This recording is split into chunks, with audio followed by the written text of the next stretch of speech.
Hey guys, welcome back to part 2 of our 3-part opening of the TV Corner. Today we are talking about the final episode of Supernatural. Don't you cry no more. Obviously, major spoilers ahead, so if you have not watched the last episode of Supernatural, stop here. The last episode of Supernatural follows Sam and Dean on their own again, nobody else with them, back to basics, as they go on one last hunt. They don't think it's going to be the last hunt until something makes it pretty permanent. Now that they've defeated God and Jack is in heaven and Cass is in the empty, they're kind of on their own. And it's interesting. I wasn't quite sure what this episode was going to be about because it really seemed like they wrapped up everything in the last episode 19, but they pulled something out I was not expecting. And I get it now. They were trying to go back to basics. They were trying to go back to the original season 1, Sam and Dean on a hunt. And they also had to wrap up, like, the series. One of my friends talked about Mr. Robot as the second to last episode wrapped up the season. The last episode wrapped up the series. And that's kind of what happens here. I don't know how exactly to feel about it. I have gone back and forth several times over the last week, just in my head trying to process this episode. And I really love how it starts. It's just, now that they're free, it's just they're doing their daily lives, waking up when they want, doing laundry. I mean, the crew built a whole laundry room just for that one shot, which was really funny. The best part is you think it's going to be something serious, like a big case, that Dean's like, I think I found something. And then it's just a pie festival. It was so good. It was so fitting. But it was weird because I was like, what? This does not feel like a finale. I don't know what's going on because for the first 25 minutes, it's like, this just feels like a regular episode. And then, of course, we get why it's the last episode.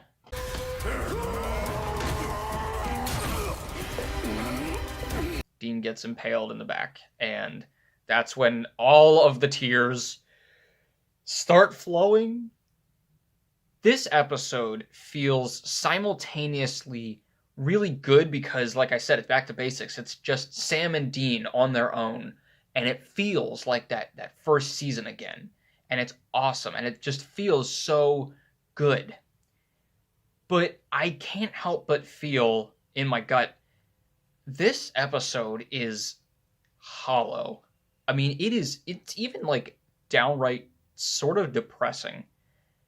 And it's really emotional for Supernatural. It definitely feels like a finality, but it's really sad. Like, it, not even just sad, but it's heavy for like 35 minutes of the hour that it was on. So, like, it had a really good tone, but it just felt like we were missing something in the episode. And obviously, that's due to COVID and having to be rewritten. It was obviously going to go a very different way, and we probably were going to get to see a lot more characters in heaven or on Earth, whatever it was. We were probably going to get to see the resurgence of a lot of people, but we weren't able to get that. Now, it does kind of make it, very intimate. Just Sam and Dean and Bobby, who was basically that third main character for a very long time.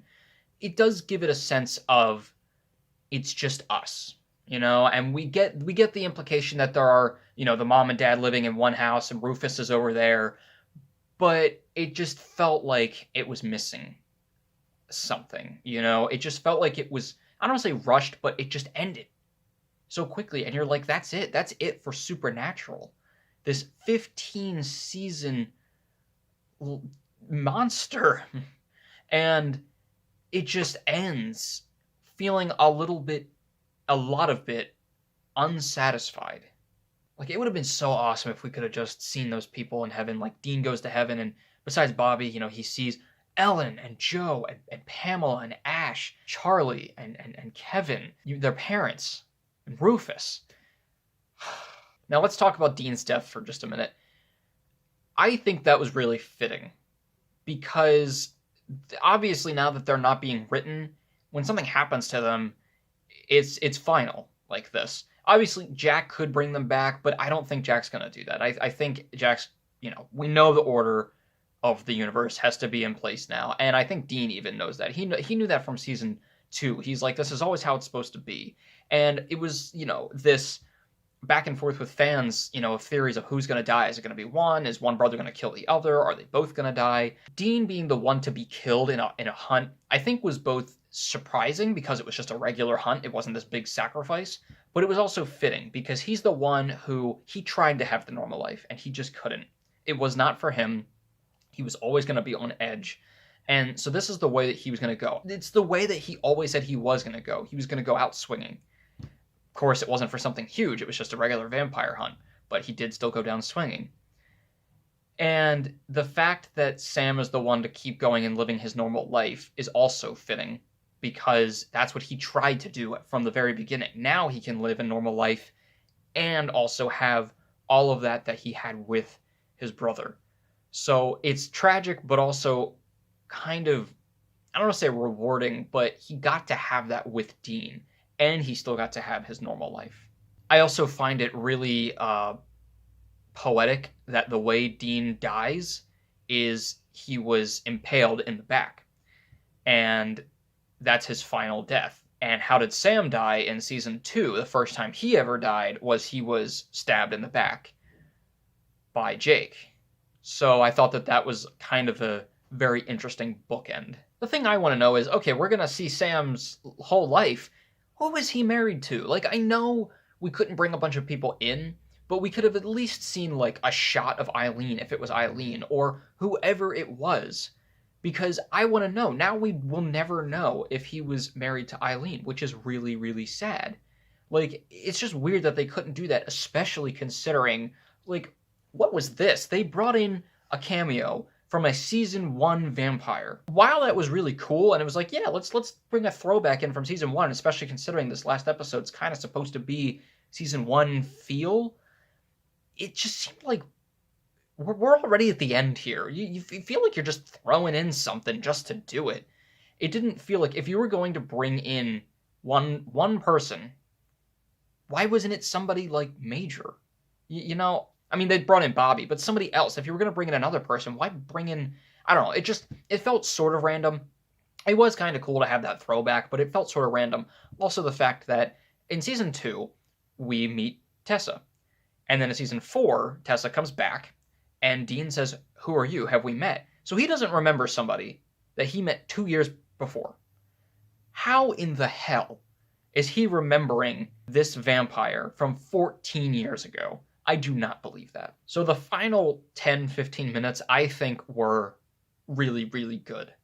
They were definitely the best of the episode, besides Dean's death, just because the acting was incredible, and it was so emotional. But the final 15 minutes, the idea that Dean would go for a drive in the Impala, and that time works differently, and that while he's on his drive, Sam's living his whole life, and it felt like they were connected that way, that was brilliant. That was so cool. It felt like they were still connected, even with Dean being dead. And I liked the fact that, Jack opened up heaven. He blew it wide open. Heaven can be what it's supposed to be. He was able to see Bobby. Bobby seemed like he was at peace. It was a really nice moment. And then, of course, they meet on this bridge. Why they met on the bridge, I'm not quite sure. But and Sam's wearing his hoodie. He was wearing in like seasons 1 and 2, like his original Sam outfit. And they see each other and they hug. And I thought it was going to end with Dean smiling, because we see Sam die. And then I thought Dean was going to look over the side and he was going to smile knowing Sam was there, and it was going to cut to black. I would have been okay with that too.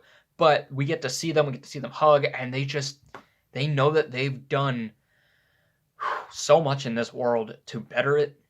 And they finally are at peace. They made it to heaven, and they can just be at peace with each other and with their family forever. That is a really heartwarming, good end. I have one singular problem with this ending.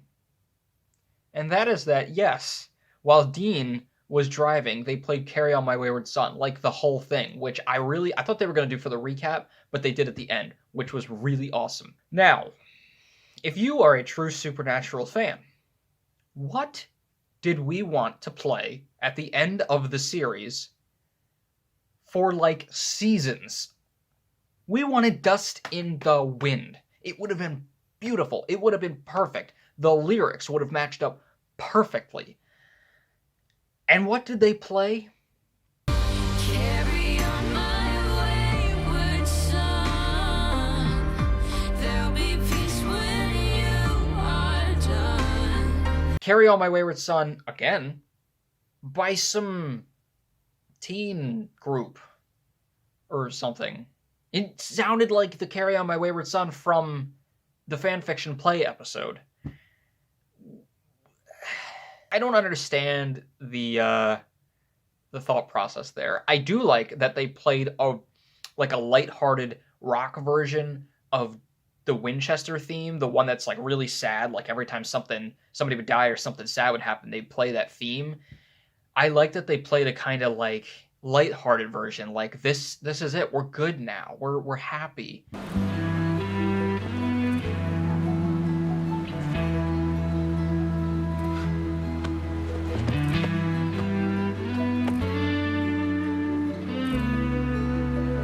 But I don't understand the Carry On My Wayward Son. We need a Dust in the Wind. Now, how do I know that it would have lined up? Because, naturally, I went through the next day, found the scene on YouTube, and edited in Dust in the Wind. I have to make a few little tweaks, putting some other effects and sounds back in. But once I'm finished that, I'm going to upload it because I feel like, I'm sure a bunch of other people have done this too, but I feel like we all deserve to have that ending where Dust in the Wind is playing. And let me tell you what, I don't know what they were thinking, or if they just couldn't get the rights to Dust in the Wind or what, which is weird because, you know, they were able to play another Kansas song, but it would have matched up beautifully. Like, it's almost like they did put Dust in the Wind in, and then we're like, we gotta put something else in place of it because of some problem or something. I don't know. But once I'm finished that, I will upload it so you guys can see it, because I think that it's a lot more of an emotional ending. It's a lot more of a fitting ending with that song being in there. Even for Supernatural, who sometimes they address the fans, sometimes they don't pull in things that we wanted for years to be put in. That was one that I was certain they were going to do, and they didn't. And I'm very, very surprised. Again, I don't know if there was something, you know, behind the scenes that they couldn't, but if they were able to and they didn't, I'm very shocked.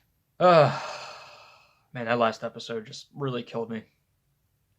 And the thing is when it comes down to it, no matter how much I talk about it, no matter how much I process it, no matter how much, you know, I think about all these little points to try to figure out how I would score that episode and the season as a whole, when it comes down to it, this is not the original ending that they were going to have, and there's always going to be an asterisk next to what I think about the ending. And that is, you know, it would have been different had it not been COVID.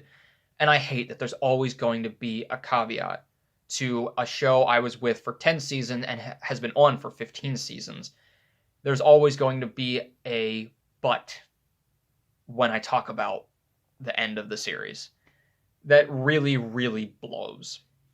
And I hope that at some point they release either the scripts if they have them, or at least the ideas for what they were going to do for the last 2 episodes. I hope that at some point they release that. I don't know if they would film them. I don't think that they would be able to, you know, pulling everybody together and Jensen and Jared in their own shows and everything. I don't think that would happen. I know they talked about coming back for some sort of, you know, they would be open to coming back for like a spin-off episode or like a TV movie or something. But I don't think that they're going to give us the ending we deserved. And it's not their fault, but, you know, COVID, again, fucked everything up. But I have to judge it based off of what is there. And based off of what's there, I'm going to be mulling over this episode for a very, very long time. But for now, I think this episode, this season, if I had to give it a score, I think I would give it a 2.5 out of 4. They did a good enough job having to scramble at the end. But it still felt very hollow and kind of sad towards the end. Kind of sad. I was bawling for 2 days straight. I always joked that, you know, the tears were going to come. I knew that they were going to come maybe a little bit during the episode, but man, I was just done for 2 days. It was like Supernatural ended. Don't talk to me. So yeah, I definitely want to hear your guys' thoughts. Let me know in the comments below what you thought of it. There were a ton of things to have opinions on. A lot of people liked this episode, and a lot of people hated this episode. Jensen himself didn't exactly love the episode. So let me know what you think about the episode, about the deaths, about how they ended the last shot, about Dust in the Wind, and I will keep you guys updated on my edit on that. Stay tuned for the third part of this 3-part opening of the TV Corner, where I do an in defense of Supernatural as a whole. And as always, keep your hopes high, your stress low, and TV shows right in the middle.